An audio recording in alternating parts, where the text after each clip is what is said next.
Hi, this is Daniela Wolf with Bestie Life, the podcast, and this is your community to support you through the little and not so little events that make up your day-to-day life. From the I've got this moments to the I just can't moments. We are here to empower all women to find and develop the skills they need to find peace, balance, and the bliss in their busy. Through solo episodes as well as interviews with amazing women who share their journey and their story and how it works for you. I hope you find the inspirations to make you laugh, think, as well as maybe rethink what you thought you knew, and connect as we realize that we are all living similar ups and downs and don't have to do it alone. So excited for you to hear this episode, and thanks so much for joining me today. Hi, this is Daniela back with Bestie Life, the podcast, and today I'm excited for you to meet Stacy McAlpine. She is the owner of Journey Fuel. It is a program that helps you live a life you love waking up to, and who doesn't want that? She is your go-to source for proven, simple ways to ignite your soul and keep your inner fire burning so that you are thriving and not just surviving on your day-to-day journey of life. So thank you so much, Stacy, for joining us today. Thank you. Very happy to be here. So I know that was kind of a very broad overview of what you do. So if you could share a little bit with my listeners about what brought you to creating Journey Fuel and what your background is, your story. Sure. I'm learning to condense this. We'll see how good I get at shortening today. But quick snapshot is that I've been running Journey Fuel now for a couple of years. It's a gift to be able to do it, which is helping other people live lives they love waking up to. And it's something I'd been wanting to do for at least a decade when I cracked the code on how to shift from a life that I thought was purgatory, literally, into one that I actually enjoy. And so my background is I've been in consulting. I was in consulting for about 20 years, working with big organizations for helping them do change management and project management and process improvement, which in the end, that just means to do things better than they are, or do new things they've never done before, and all the things that need to get input and in place in order to make that change happen. And so about a decade into it, I was, working 50, 60-hour weeks. I had a stepdaughter in high school. I had my husband at the time in law school full time, racking up the $200,000 in law school loans. My daughter called me grandma 'cause she saw my mom more than I did because I was working so much.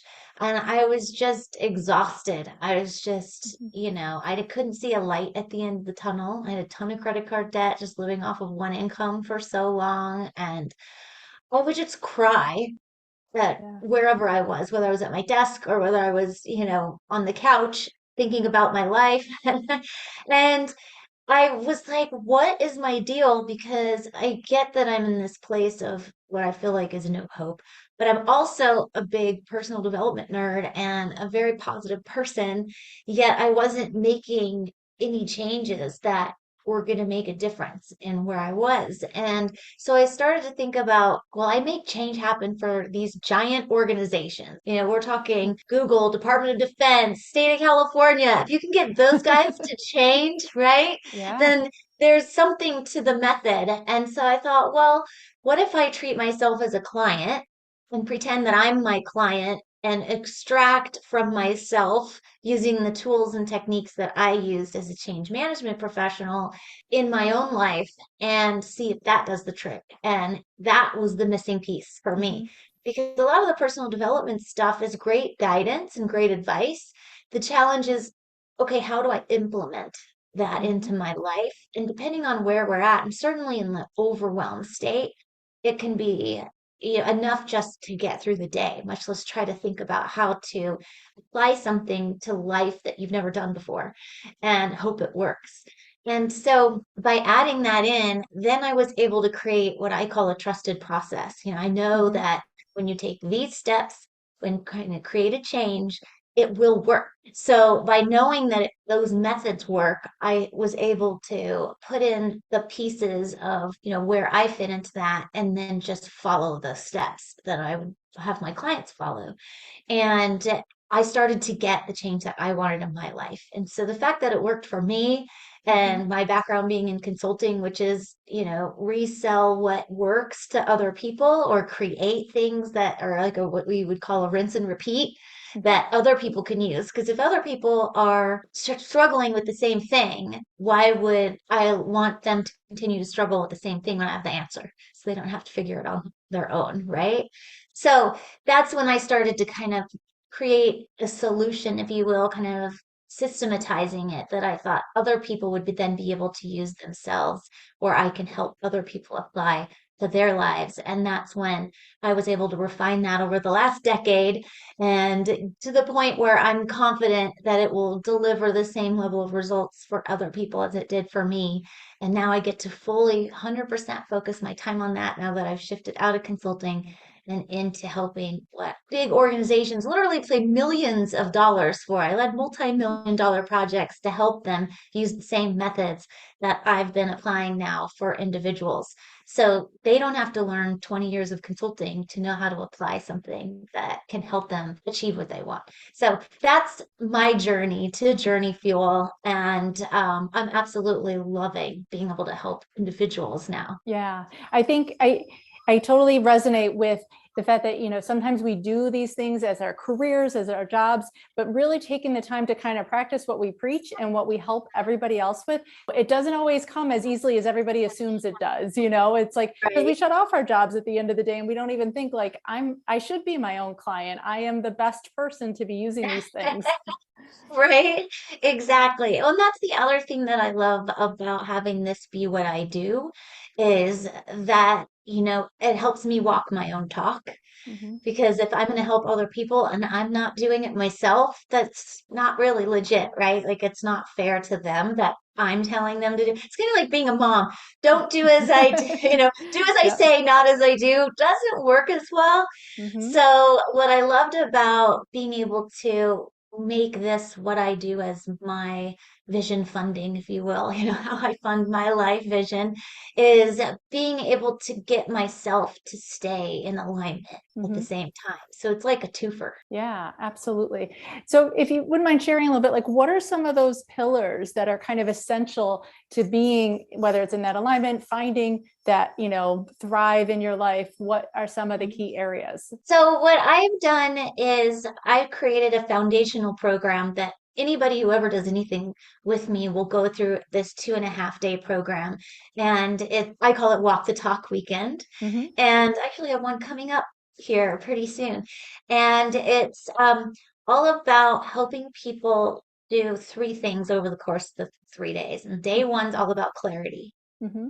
And day two is about certainty, and day three is about activating it. Hmm. Because to get to where we're actually doing something about what we want in our life to be different, we need to know what it is Hmm. that we want it to be instead. And so the main thing that I start with is a technique that I learned through getting my own coaching from everyone else, right? Every coach needs a coach. And this technique that changed my way of thinking. And it was all about how to shift from I don't want to feel like this to what I want to feel instead. Hmm. Because when you ask somebody, what do you want? If I knew what I wanted, I would do that. Thanks. Right. Hot question, you know? Or if you are an overwhelmed, the idea of even like processing that, when I created Journey Fuel, I put myself in my shoes 10 years ago, where I'd really try to tap into where was I mentally back then, because there's where I'm at now, but that is not the state that I was in then. So to be like, here's what we're going to do, and you're going to do it, and that's not going to work. So it's where was I? What was the capacity that I had to be able to do anything back then that would get me emotion? So on day one, we start with, okay, where are you right now? How is life feeling right now? And then the trick is, how do you want to feel instead? Hmm. Because if all we do is think, I just don't want to feel like this, it gives us zero direction. But Yeah. once we start to think about how do I want to feel instead, without needing to know how, at least knowing how you want to feel instead, then I have them think, okay, how do you want to feel instead? And then envision, okay, if you're feeling that way, what would be in your life? And I go through these different exercises with people and lead them through kind of some envisioning. Mm-hmm. exercises where you can just visualize, okay, if I'm feeling this way, what's in my life? What's bringing me those feelings? And then you can start to look for themes. Oh, well, it seems like this is really important to me, and this is really important to me. And oh, I didn't really think about this, but this came up. And then you can start to get this clarity around, oh, okay, so now I have a direction and I'm starting to see what would be in my life to help them get to what do they want. Mm-hmm. And it comes down to, life is basically a collection of feelings. That's Mm-hmm. all it is. Yeah. Not the stuff, it's not the people, it's the feelings that the people and the stuff give us. And so when you think about it that way, and you think about, life, what is the life experience that I want to have? The answer to that is, what feelings do you want to have? Which we can all tap into. We don't have to know what we want to know how we want to feel. Right. But getting ourselves there is not, a lot of us weren't trained to think about how we want to feel. Like, Right. for me, it blew my mind when I learned to think this way, Right. changed everything for me because it makes it so accessible. So it Right. doesn't really matter if you're overwhelmed at that point. You can at least stop and know, okay, I'm overwhelmed. Here's how I'm feeling. How do I want to feel instead? And what's one thing that I can do that can get me closer to that? Yeah, I think those skills, it's interesting. Like we might apply them in so many other areas, but we never think to apply them in this way to ourselves. We think of the criteria of like when we're going to look for a job. Well, I want this, I want this, I want this. If we're going to buy a Right. house, well, I want a 2-car garage. I want so many bedrooms. Like we know our expectations when it comes to all these external things, but that time to reflect and look and really assess our internal expectations the same way we do. That's why we love the house we live in. That's why we love the job we have, because we took the Right. time to do that. And I love how you tie that then into that's how you live the life you love because you put that same process in place. Yeah, exactly. And it's about, I relate it to a snow globe. When you think about a snow globe and you shake it and like you can't see what's inside. It's just literally just this mess. And that's what my brain would feel like. And I think lots of people can relate to that. So Mhm. so on the first day, it's like just to Settle it down. let the snow settle.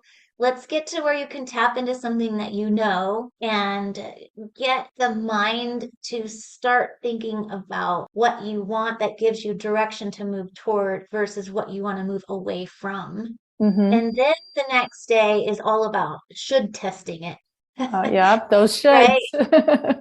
It's like, I want to feel like this, and then here's what I would have in my life to feel that way. And sometimes people put things in there like, want to be, social with my friends, and I want to, help out at church, and I want to change the world, but then you're doing day two, and it's like, yeah, like the idea of helping at church sounds good, but that doesn't sound fun to me. That Hmm. doesn't sound fun. Yeah. So maybe that's not your thing. Maybe, says who? Why do you have to help at church? There are people that love helping at church. Let them do it. Hmm.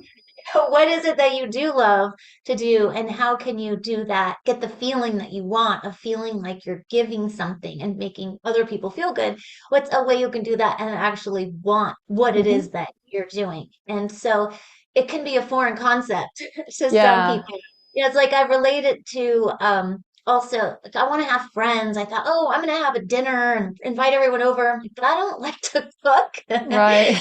And maybe instead of having, them come over and I cook this meal, maybe we go to dinner in a restaurant every month, Hmm. So it's Yeah. the same thing. It's still being around friends, but it's the should test. Right. Is that Changing the the way it only looks. So way? I think that guilt part of it too, like because the should is directly related to a guilt. Like if I don't, then I'm a Yeah. bad hostess. I'm a bad friend. Yep. I'm a bad um, parishioner at your church. I'm a bad, Yep. whatever. I think that guilt around the shoulds because the expectation isn't what we want. It's what we assume everybody else wants us to do. Right. Well, and it's interesting you said that because there's this book, I think it's called Mothering Styles. It's Hmm. literally in paperback. Like you can't even get it on audiobook.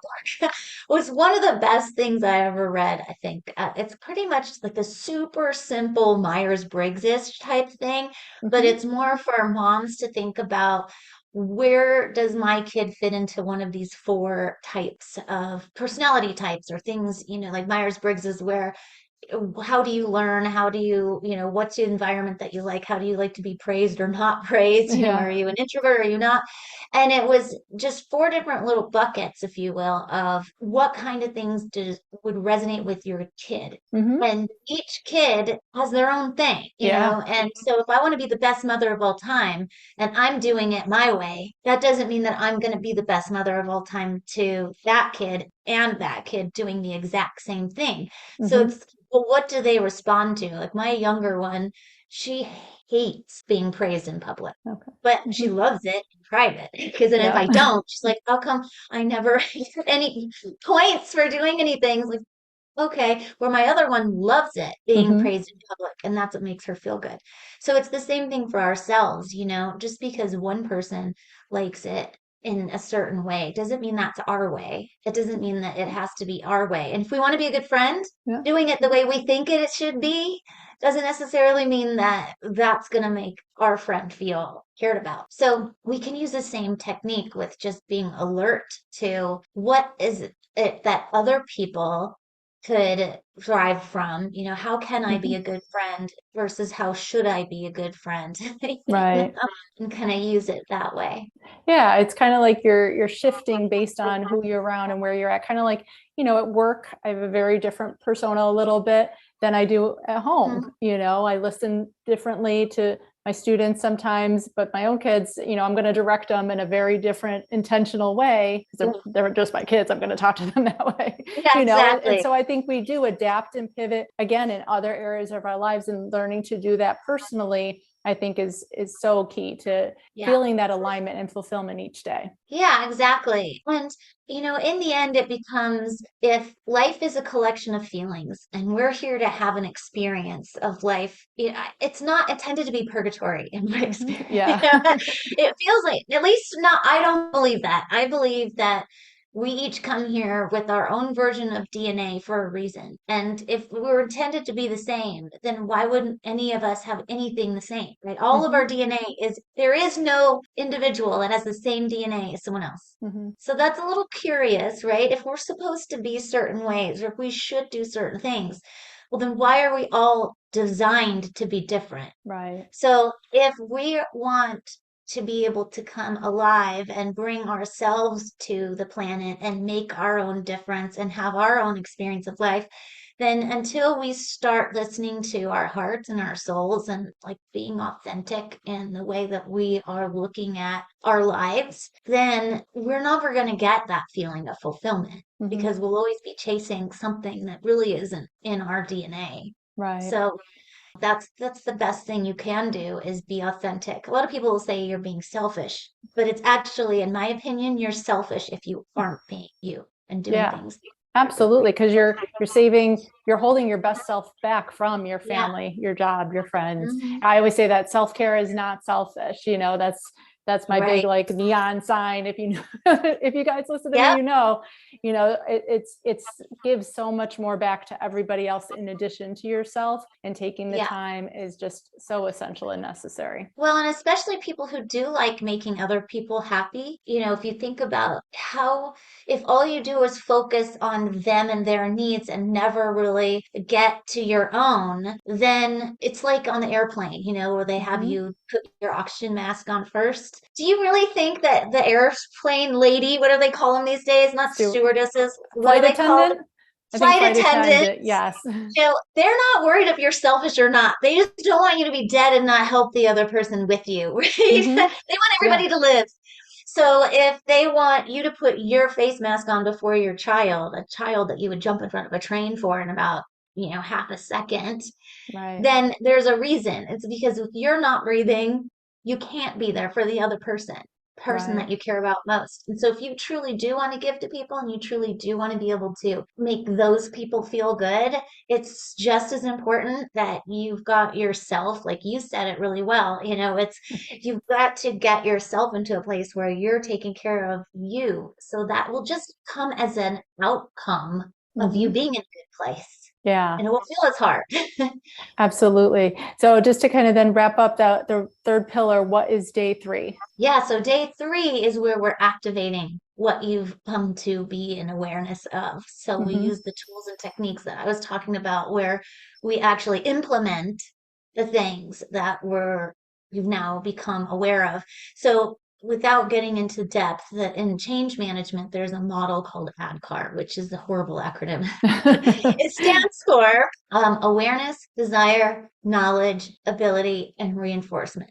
Mm-hmm. And for change to happen, each one of those needs to happen in order. So if we don't have full awareness, we aren't going to be able to really get into a desire state where we're actually going to make a change. Right. And awareness meaning, what is it? Why do I want to change in the first place? Like, why is it so important to change? And what if I don't? And oh, okay, so this is what I want. And now you can build desire of all the reasons that, or you can re-empower yourself to keep going. And then knowledge is where we will have been learning that over the first couple of days. Okay, here's the knowledge that is going to help you implement that. And then ability comes on day 3, where it's like, how do we practice that? How do you put that into practice in your life? And then reinforcement is how can you set yourself up Mm-hmm. for success and have kind of a safety net that what if this doesn't work out that way? Here's something you can put in place to get yourself back on track or remind yourself of the other things that you came up with to actually implement that. Right. That building that habit part of it is, where you need to put the work, but it definitely can be sometimes the hardest part because that consistency will definitely be key in your success. Well, and the thing too is the reason those letters go in that order, and that if you don't have full awareness, you won't be able to get full desire. And if you don't have full desire, you aren't going to know what to listen for. We Mm-hmm. can only absorb so much. So if we're going to go learn stuff and we don't really know exactly what to pay attention to, we're not going to get in the right knowledge that's going to help us. In which case, to build the ability to be able to get there, you aren't going to know what it is that you need to be good at. And then to reinforce it, if you don't have awareness clear up front, that's Mm-hmm. why it would be hard, is because you're reinforcing something you don't even know if you really believe in, or you Right. don't really have the full desire, or you don't have the knowledge that you really need in place so that it doesn't feel like a drag. Mm-hmm. So, if you're in a place where you're trying to build a habit and it's a pain, like just like, ugh, then that's a great way of like a signal of Mm-hmm. why am I doing this again? And is Yeah. this habit that I want? Because you go back to what we started with is how do I want to feel instead? Well, if I want to feel good, but Mm-hmm. I hate going to the gym, then is there another way? Yeah. I think You there's know, always more than one way. there's always more than one way. And Tony Robbins says there's always at least 3 things that you can do, and you 3 different options. And until you have 3, you don't really have a choice, Right. because it's an either or is really not a choice. A choice is when you get to pick between multiple things and see which one works best for you. And there's always at least 3 ways. So if you're in a place where you are trying to do the reinforcement and you feel like you'd rather poke your eye out than do whatever it is that you're trying to reinforce, then use that as a signal to yourself. Be like, okay, what are 3 ways that I could get the outcome that I want that isn't this? Is Right. there a different way?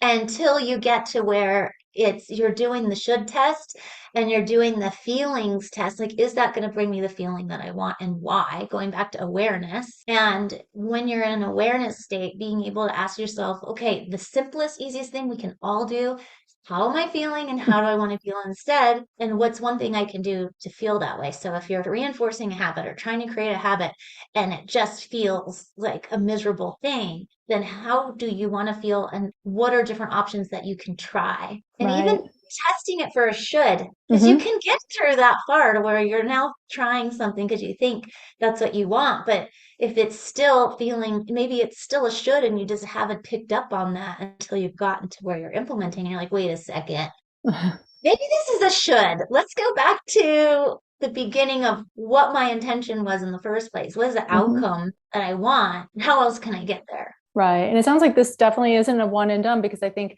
different life Right. statuses change, the different Mhm.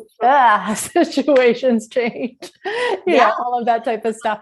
So what are some of the things to share maybe personally a little bit that you do for yourself to kind of light yourself back up? Well, it's an excellent thing to point this out because I have been in my awareness state of trying to find a place for what one of my 7 core values. We do this in Walk the Talk Weekend. What are your core 7 things that matter most to you? And one of mine was, um, I called it vitality because Mm. health is boring. That's one of the things we do is amp Yep. up the language so it sounds more fun. Health is like, Yeah. okay, vitality. I'm going to have vitality and energy. And that used to work for me, but I'm still not going to the gym. I'm still Mm-hmm. not doing anything related to exercise, whether it's the gym or not. I keep asking myself, what's another way? I'm like, I don't know. I'm just not feeling it. So then I thought, okay, well, what is the outcome? And then I was coming across some notes I'd written a long time ago, and it was said glitter and shine. I'm like, ooh, now that sounds more fun than vitality. Mm-hmm. Vitality was almost a should all of a sudden because it's like, well, I should make a cooler word than health, but that's not really doing it for me either. So Yeah. once I changed it to glitter and shine, okay, what's going to make me feel like I'm shining and glittery? Mm-hmm. And Yeah. then it started to make it more intriguing to pick things that don't have chemicals in it when I'm eating it. Mm-hmm. Or, when I think about what's my biggest, brightest vibe that I want, and can I even have that if I choose to go to Randy's Donuts again? And, Right. and it helps me shift to, but I want glitter and shine. So that's Mhm. going to help me get there. So I do that a lot where if I'm not doing something that I've said is important to me, it is a sign to say, okay, why am I not doing it? And going back to awareness of what is it about this that is what I don't want to do Right. and why? And sometimes, I used to tell my teams that, if you would rather poke your eye out than do what I'm asking you to do, let me know. Because there might be Right. someone Yeah. else that likes to do that, like loves to do that just because you hate it. Maybe someone else. Or maybe you do learn it, but then you pass it off. So it might be Mm-hmm. a skill that you need that's important in life, but then pass it off and delegate it. So it could very well be one of those things. It's like, okay, if I learn the basics, then I'm going to pass it off, and that can motivate me. Right. So it's one of those where, as long as we're clear on why it is that we want to do it in the first place, and is it going to give us the life experience that we want to have, then if the answer is no, then it's like, let's go back to, like you said, let's go back and do this Mm-hmm. again and Yeah. see, okay, things change all the time, you know, maybe glitter and shine's not going to do it for me tomorrow. I don't know. But if Right. it's not doing it for you, and everybody can apply this, is if something's just not calling for you to do it in your heart, then is there another way Right. that you can do it? And I know when this episode airs, it's actually going to be after the new year. It's going to be when people are setting those words for the year, those intentions for the year, their resolutions, goals, all those kind of things. And so I think taking this information from this episode and really being able to see how does that play into some of those things that maybe you traditionally think about when it comes to the new year, new start, all of that, Yeah, I think is a great way to integrate and help really propel you forward, in achieving those things that you say you're going to set out to do. absolutely. And doing the should test, Mm-hmm. and you don't have to do it all at one time. I tell people whenever I do any of my programs, what I'm giving you are ideas. That doesn't mean you do all of them. I've gone to Mm-hmm. things like all these big seminars and you take thousands of notes. Literally, probably is Right. at least 1,000 notes Mm-hmm. and all these great things. But then if you try to do them all, it's overwhelming. So Right. pick one thing and try it. And then when you have the capacity for more change, add something else. I mean, so people will go through my 2.5 day program and at the end be all jazzed and ready to go. And like, I'll say, pick one thing that's going Mm-hmm. to get you closer to what you came up with. And the people will come up with like two or three. And I'm like, I Yeah. highly recommend you Just put those one. somewhere you're going to remember that you want to do that and only do one right now, because if you want to do bonus points, if you pull off your one thing and you're ready to add the next one, but if we do both and expect ourselves to do both or all three things, then we feel like we failed or like we can't Mm-hmm. pull it off. But if you say, okay, at a minimum, I'm gonna do this one thing, like I'll do 3 sit-ups every day, Mm-hmm. anything, Yeah. right? Anything. You do your 3 sit-ups, then you're building a muscle of action Mm-hmm. and trust that you're going to follow through. Because so many times we can just give up because we're like, I'm not going to do it anyway. I never do Right. anything. I set my resolution and then I don't do it. So it's sort of a waste of time. Well, look at the process, look, what is the approach you have taken in the past, knowing that you want something in life to be more enjoyable, then Mhm. do something new Yeah, than you've always definitely. done, you know? What do they say? If you do what you've always done, you'll get what you always got. I think is the Yeah, quote. I don't know who said it, but it's something that I've definitely someone heard really before. smart. Yeah. And that's actually a technique as well that people can use. It's called a rut exercise that I learned from one of my coaching programs, where you just, if there's something that you continuously do that Mhm. continues to get you the same result that you don't want, just draw a circle on a piece of paper and start walking through, okay, where does that start? And then what's the first decision point that you get to where you're making a choice? And what are three choices that you have at that decision point? And so there's the thing you always do, and Mhm. then what are two other things you might be able to do in that scenario? And then you do that for each decision around the rut Mhm. circle. And then ultimately you'll end up having a different outcome. And when I did that exercise for the first time, I'm like, I don't really know, but I'm going to write three things down. And I was talking to my coach, if I have the right thing, which every coach is going to say, there is no right answer. No. But, Sometimes the you just fact want of them to it, tell you, though, no, that one's no good. right? Scrap Yeah. it. And this is where I learned the feelings thing, because it was like, well, how do you feel in that moment? And how do you want to feel instead? I'm like, well, I just don't want to feel like this. She's like, Mhm. but how do you want to feel instead? Because it doesn't give you anywhere to go. If Mhm. I avoid that, if I don't want to do that and don't want to feel that way, it doesn't give you any sense of going forward. So if I want to feel like this, what are three ways that I could feel that way? Right. Or three, here goes my dog. Somebody's like walking around and he's like this big. It's tiny. Anyway, um, but so in the rut exercise, if you're making those choices and if it's in the new year, then what's something that you tend to repeat that you don't want to repeat? And what are the decision points in that cycle? How Mhm. do you want to feel at those decision points? And what are three things you can do instead that'll get you closer to that feeling? And then just pick one Right. No, and start. that's golden. I mean, definitely if you're listening, stop, go back, re-listen to that, write that formula down, because I think that Yeah, rut cycle is something everyone can relate to in some way, regardless of yeah. whatever habit you're thinking about. So I love that you shared that with us, Stacy. Thank you. So one of the things I always ask all my guests then at the end is kind of, gratitude, I think, is a huge part of self-care. And definitely, with the new year, we do a lot of reflecting and things like that. What would you say are the top two or three things that you're the most grateful for? Well, I mean, everybody always says their kids, right? But I I'm not know. gonna do that. Honestly, it's that I had the realization that to enjoy our lives is it all comes down to just being authentic, and that being authentic isn't selfish. It's actually the way to being there for others, to being and enjoying this lifetime. And so having cracked that code after a long time, Yeah.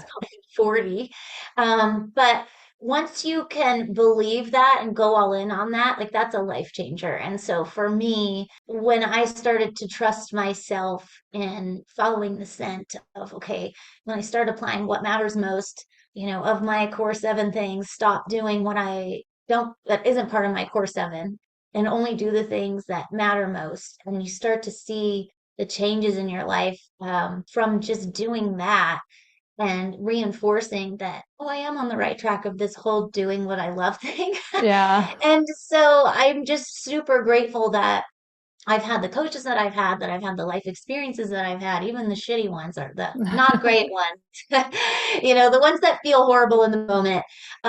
Those are all things that ultimately got me there. So I'm grateful for the path that got me to where I can trust that showing up for myself is really showing up for everybody at the same time.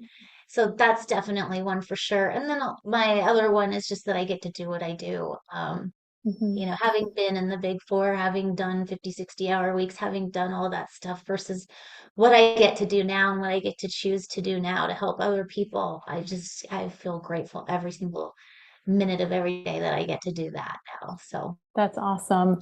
So I'll have the links in the show notes, but where are some of the key places people can find you? so the best and easiest, fastest way is to go to Journey Fuel Gift, which is GIFT journeyfuelgift.com. And that's where you'll be able to access my programs. And as listeners, I'm gifting you my Walk the Talk Weekend program. So when you go to journeyfuelgift.com, you'll be able to sign up there, just put in the podcast name. And Awesome. it's regularly an $897 program. Oh my But I gosh, want thank to you. gift to people because it's so foundational and it's so important. And if I can help people in 2.5 days find happiness, then, I feel like it's part of my journey in life and part of my authentic way is to help other people tap into their own. So that's the fastest way. And then you can always go to @YourJourneyFuel on Facebook, but the fastest, best way is journeyfuelgift.com. Awesome. And that link will be in the show notes. And thank you so much for gifting everyone that weekend. And so it'll be listed on the website, what weekend that is and everything like that. But thank you so much, Stacy, for joining us today. Absolutely. My pleasure. So much again for joining me today. I hope you enjoyed this episode. Please let me know any questions or comments that you have. Also, if you can please leave an Apple 5-star review so that this episode can be shared with more women. There's 2 quotes that I love. Alone we may be strong, but together we are stronger, as well as when women support each other, incredible things happen. So let's be stronger and incredible together, as well as maybe just have some fun along the way. Thanks so much and talk to you soon. Bye.